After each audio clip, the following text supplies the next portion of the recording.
আলহামদুলিল্লাহ, আমি আপনাদের খেদমতে কোরআনে কারীম থেকে কয়েকটি আয়াতে কারিমা পাঠ করেছি এবং বিশ্বনবী সাল্লাল্লাহু আলাইহি ওয়াসাল্লামের অসংখ্য অগণিত আহাদিস থেকে একটি হাদিসে শরীফ পাঠ করেছি।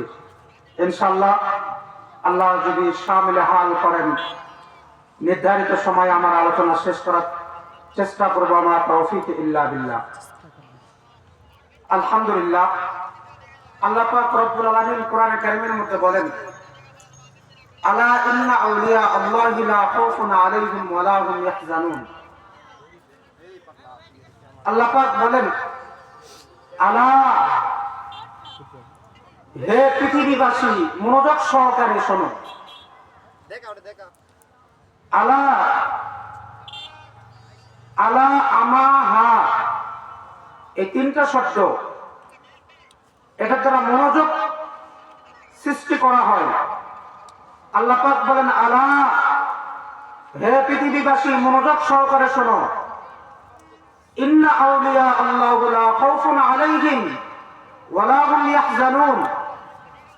নিশ্চয় আল্লাহর ওলি, যিনারা আল্লাহর ওলি হবেন, লা খাউফুন আলাইহিম, তাদের কোনো ভয় হবে না, ওয়া লা হুম ইয়াহজানুন, এবং তাদের কোনো চিন্তাও হবে না। আল্লাহ পাক বলতেছেন, ওলিদের ব্যাপারে বলতেছেন, যারা আল্লাহর ওলি হবে তাদের সামনের জীবনের জন্য, সামনের মঞ্জিলগুলোর জন্য এই আল্লাহর ওলিদের কোনো ভয় হবে না। ওয়ালা হুম ইয়াহজানুন, এই শব্দের অর্থ হচ্ছে, শাব্দিক অর্থ হলো আল্লাহর ওলিদের কোনো ভয় হবে না, কিন্তু এর সারমর্ম অর্থ আল্লাহর ওলিদের সামনের মঞ্জিলগুলোতে কোনো ভয় হবে না।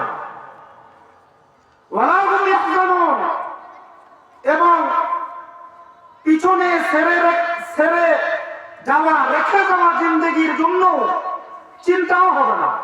সুবহানাল্লাহ। যারা আল্লাহর ওলি হবেন তারা হলো আল্লাহর অত্যন্ত নৈকট্যম বান্দা। যারা সারা ওলি হতে পারে না, ওলি হওয়ার জন্য শর্ত আছে, শারায়েত আছে। ওলির পরিচয় কি? আল্লাহ পাক যে আয়াতে কারিমা আমি পাঠ করেছি, সামনের আয়াতে আল্লাহ পাক এই ব্যাখ্যা দিয়েছেন ওলি কারা। যদি সময় থাকে ইনশাআল্লাহ আমি আলোচনা করব। এখান থেকে বোঝা গেল সামনের মঞ্জিলগুলোর জন্য ওলিদের কোনো ভয় হবে না। পিছনে ছেড়ে আসা, রেখে যাওয়া জিন্দেগির জন্য কোনো আফসোস হবে না, চিন্তা হবে না। যার প্রমাণ আল্লাহ পাক রব্বুল আলামিন কোরআনে হাকিমের মধ্যে বলেন, ওমা তিলকা বিয়ামিনিকা ইয়া মূসা। আল্লাহ পাক রব্বুল আলামিন বলেন, হে মূসা তোমার হাতে কি? ক্বালা হিয়া আসায়া আতাওয়াক্কাউ আলাইহা ওয়া আহুশশু বিহা আলা গনামি ওয়া লিয়া ফীহা মাআরিবু উখরা। আল্লাহ পাক রব্বুল আলামিন যখন মূসা আলাইহিস সালাতু ওয়াস সালামকে প্রশ্ন করলেন, হে মূসা তোমার হাতে কি?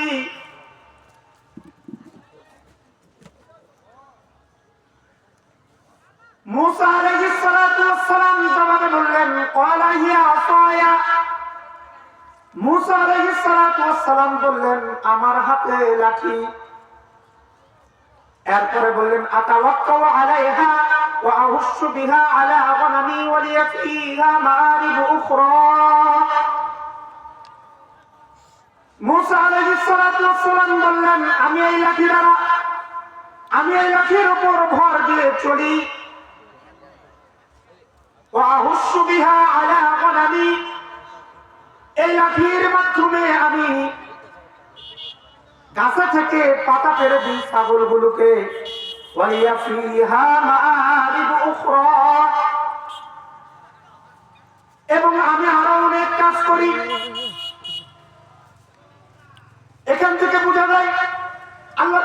রব্বুল আলামিন হযরত মুসা আলাইহিস সালাতু ওয়াস সালামকে বললেন শুধুমাত্র হে মুসা তোমার হাতে কি? মুসা আলাইহিস সালাতু ওয়াস সালাম উত্তর শুধুমাত্র এতটুকু দিলেই যথেষ্ট ছিল। পারাইয়া আফায়া ওগো আল্লাহ আমার হাতে লাঠি, একটু কমায় দেন একেবারে জোরে, আমার হাতে লাঠি। কিন্তু মুসা আলাইহিস সালাতু ওয়াস সালাম তিনি বললেন আতাওয়াক্কাউ আলাইহা ওয়া আহুশু বিহা আলা গানামি ওয়া লিয়া ফীহা মাআরিবু উখরা। কিন্তু মুসা আলাইহিস সালাতু ওয়াস সালাম বললেন আমি আমার হাতে যে লাঠি আছে লাঠির উপর আমি ভর দিয়ে চলি, লাঠির মাধ্যমে আমি ছাগলদেরকে গাছের পাতা কেড়ে ফেলে দিই, এই লাঠির মাধ্যমে আমি আরো অনেক কাজ করি। আল্লাহু আকবার। এরপর আল্লাহ পাক রব্বুল আলামিন বলেন আলকিহা ইয়া মূসা, হে মূসা তোমার লাঠিকে নিক্ষেপ করো। মূসা আলাইহিস সালাতু ওয়াস সালাম লাঠিকে নিক্ষেপ করলেন জমিনে। লাঠি নিক্ষেপ করার সঙ্গে সঙ্গে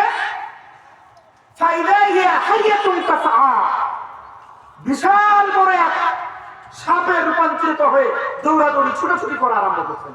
সুবহানাল্লাহ।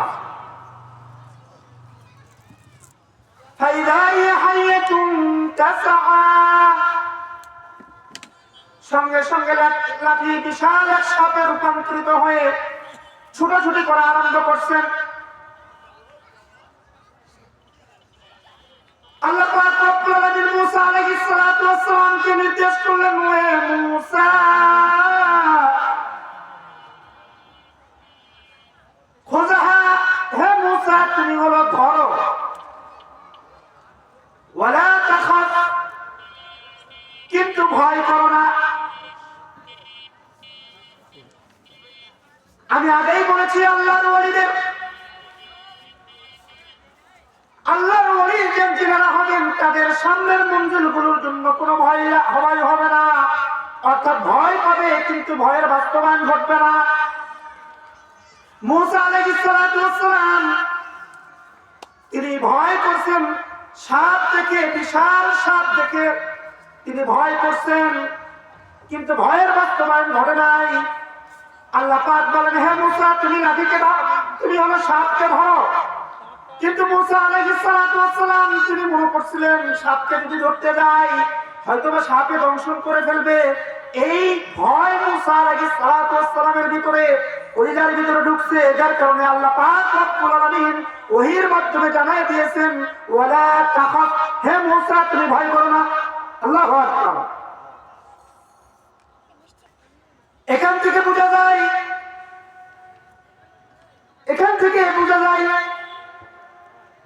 ভয় হবে কিন্তু ভয়ের বাস্তবায়ন হবে না।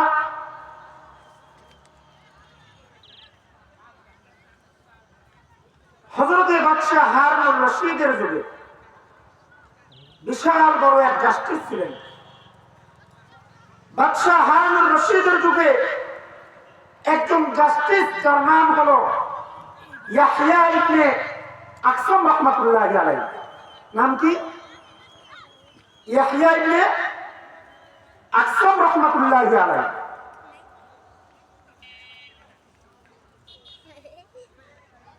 ইয়াহইয়া ইবনে আকসাম রাহমাতুল্লাহি আলাইহি অনেক বড় একজন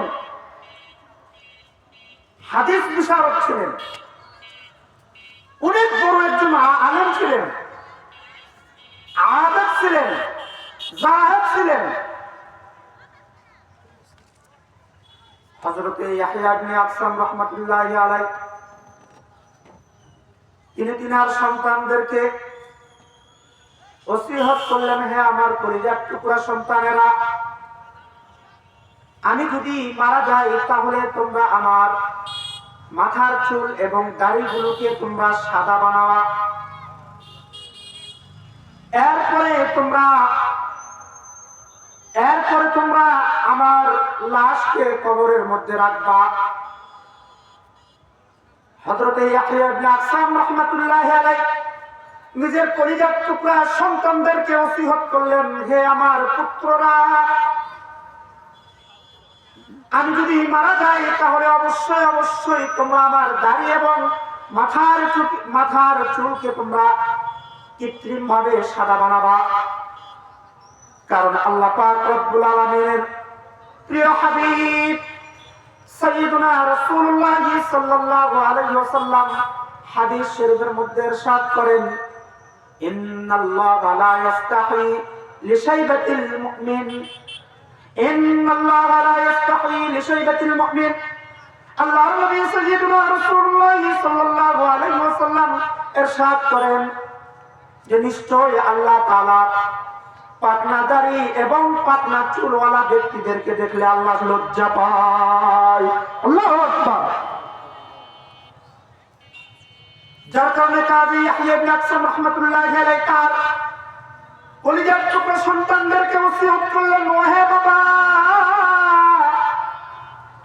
আমি যদি মারা যাই তাহলে অবশ্যই অবশ্যই আমার চুল এবং দাড়িগুলোকে তোমরা কৃত্রিম ভাবে সাদা করবা।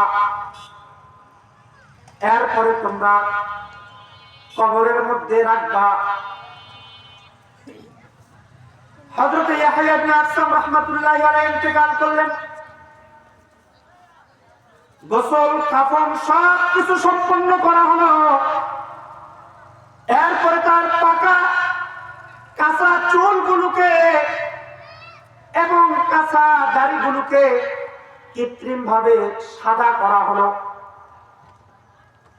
সাদা করানোর পরে ইয়াহইয়া ইবনে আকসাম রাহমাতুল্লাহি আলাইহি দাফন কাফন সব কিছু সম্পন্ন করা হলো। মুনকার নাকির আসছেন, আসার পরে প্রশ্ন করতেছেন, মান রাব্বুকা ওয়া মা দীনুকা ওয়া মান হাদার রাজুলুল্লাযী বুইসা ফীকুম ইকালু লাহু মুহাম্মদ। মান রাব্বুকা, তোমার রব কে, ওয়া মা দীনুকা, তোমার ধর্ম কি, ওয়া মান হাদার রাজুলুল্লাযী বুইসা ফীকুম ইকালু লাহু মুহাম্মদ। এই তিনটি প্রশ্ন করা হয়েছে হযরতে আল্লামা ইয়াহইয়া ইবনে আকসাম রাহমাতুল্লাহি আলাইহি। ইয়াহইয়া ইবনে আকসাম রাহমাতুল্লাহি আলাইহি তিন প্রশ্ন শোনার পরে ইয়াহইয়া ইবনে আকসাম